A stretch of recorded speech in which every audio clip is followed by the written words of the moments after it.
每日更新最新短剧，感谢订阅。两人明明十分般配，却定下了当一辈子好朋友的愚蠢约定。他们假期一起旅行，酷暑一起游泳，即使是相拥而眠，可直至天亮，却依旧什么都不曾发生，并且为了证明男女之间也有纯友谊，他们相约在每年的7月15日与彼此见上一面。尽管大学毕业后的他们并不在同一城市工作，但这个约定却一直在履行。1989年的7月15日，安妮首次来到伦敦闯荡，这也是他们第一次赴约。而安妮的梦想是成为一名举世闻名的作家。I've got a feeling that this time next year you're going to take London by storm. Of course. 可现实终究是残酷的，而梦想也总是那么的遥不可及。于是为了解决温饱，安妮只得在餐厅当起了服务员。原本以为自己可以改变世界，却没想到最终是世界改变了自己。这里繁杂琐碎的工作和异常挑剔的顾客正消磨着安妮的一腔热血。而每当生活压得安妮喘不过气来时，她也总会给德克斯打去电话。London swallowed me up. I thought I'd make a difference, but no one knows I'm here. Nothing truly good was ever easy. Did I? 可每正聊得尽兴时，却总会因余额不足而被迫挂断。再反观德克斯的生活，却是正好相反。由于太过出众的外表，德克斯不仅得到了去电视台实习的机会，身边的美女更是不断。甚至7月15日与安妮赴约时，也能迅速地聊下刚认识的女孩，这让安妮的心头莫名地泛起了一股酸楚。可实则她却连吃醋的理由都没有。We were just kissing. You were trying to fit her entire head in your mouth. People have enough trouble keeping the food down as it is. Not just she's seeing you anyway. 并且过去的这一年，安妮的生活并没有太大的改观，她照常干着无聊乏味的工作，自己的衣服与头发上也满是令人难受的油烟味。她很不喜欢如今颓废的自己。You're attractive, you're smart, yeah, you're the smartest person I know. If I could just give you one, right? Do you know, like confidence. It's either that or a scented candle.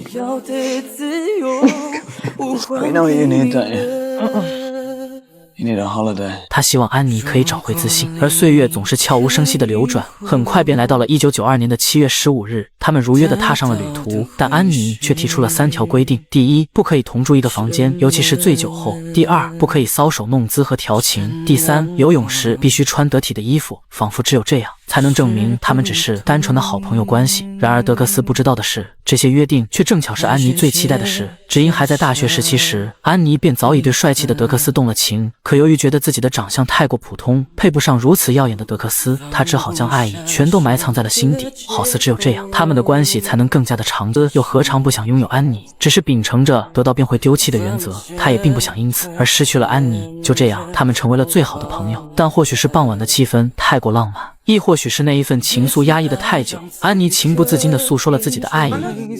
I can't believe how much they hate you. What?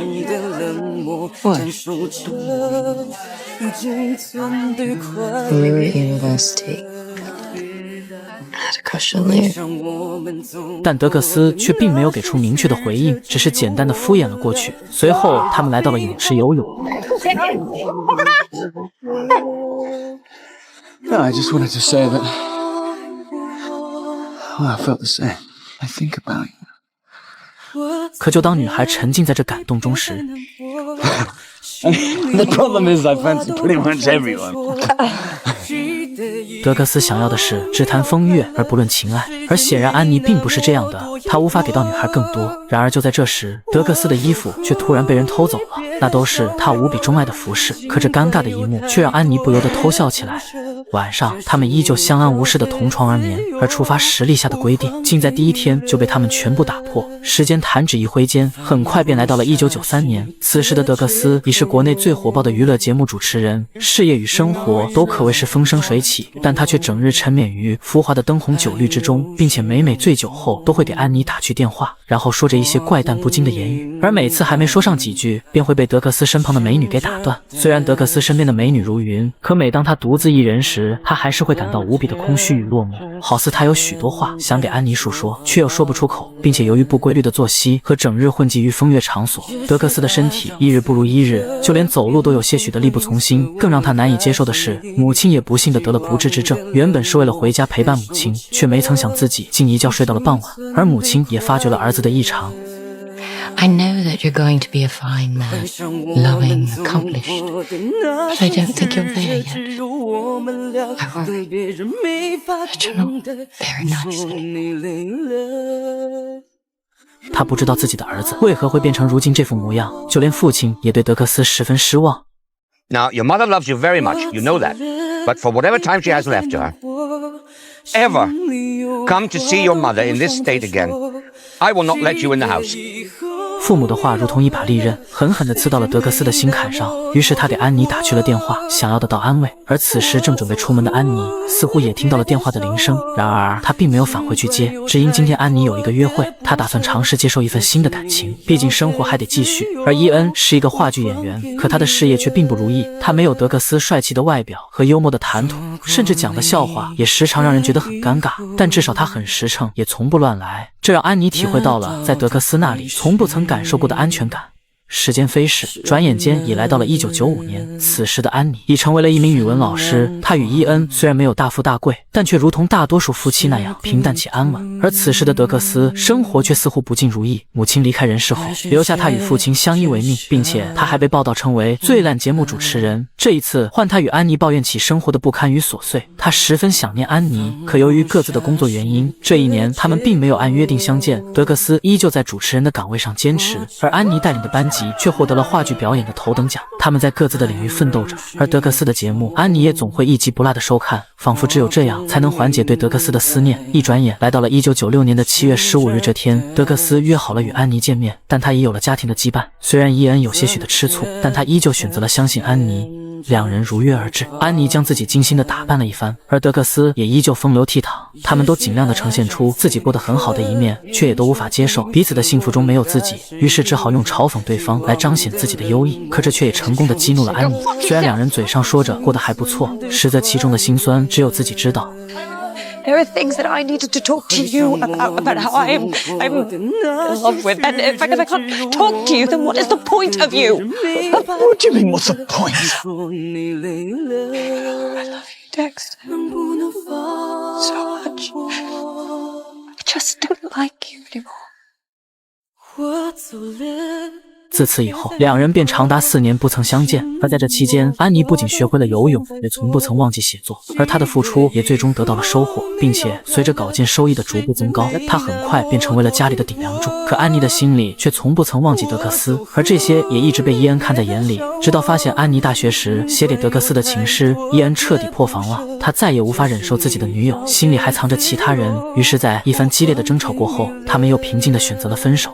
而在这4年期间，德克斯却从一个风流倜傥的帅小伙，俨然变成了一个大腹便便的油腻大叔。可没有了帅气容貌的加持，他也失去了唯一的主持人工作。直到在2000年这天，他受邀参加了朋友的婚礼，却没曾想竟在这里遇到了安妮。他们已然4年不曾联系过，可当瞥见德克斯与其他女孩亲吻时，安妮的心头依旧会泛起一股难以言喻的失落。随后他们并肩而坐，谈论起如今的生活，可两人却不曾提及关于爱的任何话题。而让安妮没想到的是，本为情场浪子的德克斯竟拿出了一份结婚请帖，他要告别过去混乱的生活，继而步入婚姻的殿堂。虽然安妮嘴上诉说着恭喜的话语，可内心却涌起了一股无比复杂的情愫。